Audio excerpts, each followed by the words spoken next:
Hi, it's Brian here again. Let's talk more about some pottery techniques and tools, and got a theme going on here.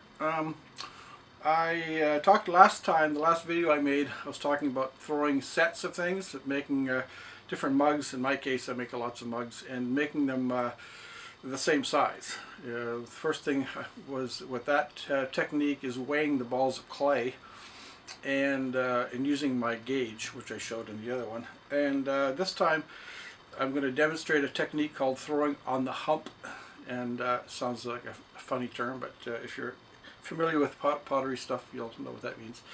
And the challenge of getting things to be the same, unless you're a super duper master potter who apprenticed in Japan in the 60s or something, is use a couple of tools. And one of them is a little gauge like this, and what this does is this, as you're going along, you can use this to set the height of the piece and the width, and once you have those two the same, then you're there.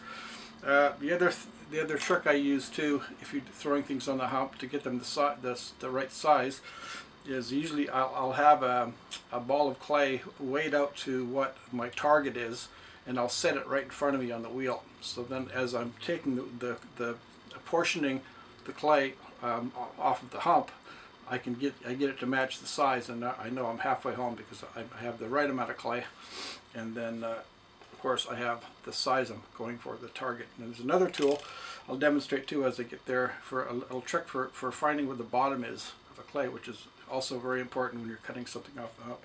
So I'll spare you the trouble of watching me center the clay. I've actually gone ahead and done that already, so I'll just zoom in a bit on this and show you. And be nice not to use the motor on here. I'm just going to tighten this down a bit because it tends to fall down. So yeah, so I've gone ahead and centered it, and I apologize for the noise, but this motor makes some racket. So anyway, so I'll just pull up a portion that I think is going to be suitable for my purpose in this case. My hand's wet. Very important. So I want to kind of visualize a mug size, and in this case I usually do about 3/4 of a pound, which is about that much. About that much clay. Kind of make a little false bottom there for myself.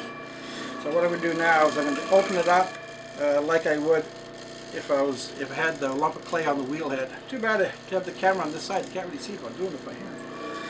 So, and I can use the false bottom I made as kind of a guide as I'm forming the bottom, forming the base, and now pulling up the walls. And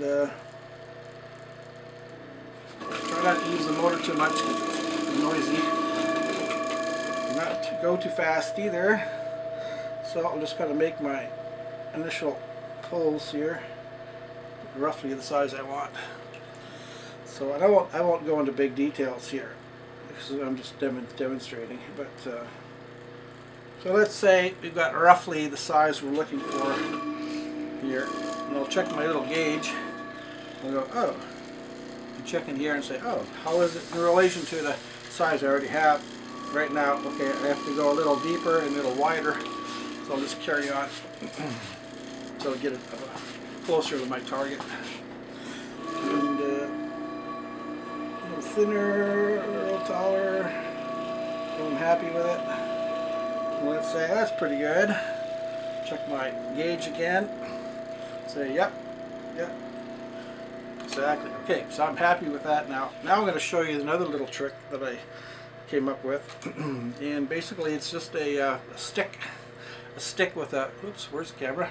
With a little needle sticking out on the bottom. Now the idea of this is to find the bottom of the pot.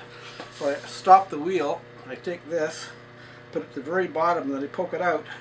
So now peekaboo, there's the needle sticking out, and now I know my target. So now I can take my trim tool now, if it's still in there, and I can make a notch on the bottom where it's going to be. And so So now I don't have to guess where the bottom is. It's right there. So I can just take this out now, and all I have to do, just to make sure it's didn't leave a hole or anything, is just get my sponge and, you know, do the regular stuff. Get my hand in the way all the time. You know, the sponge and just kind of make it pretty good. I'll take my wire and I want to put that in the groove, which is really important, all the way around. There we go. And now, voila!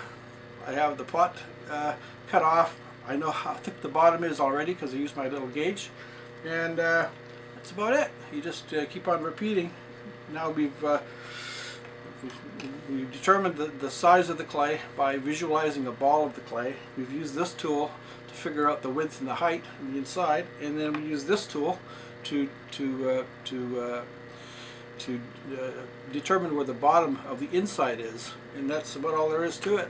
So anyway, I'm just gonna. So that's it. So we've touched on another technique for making sets of things, matching cups or bowls or what have you. You can use the same technique for that and those tools. Hope you enjoyed it, and I'll catch you on the next one.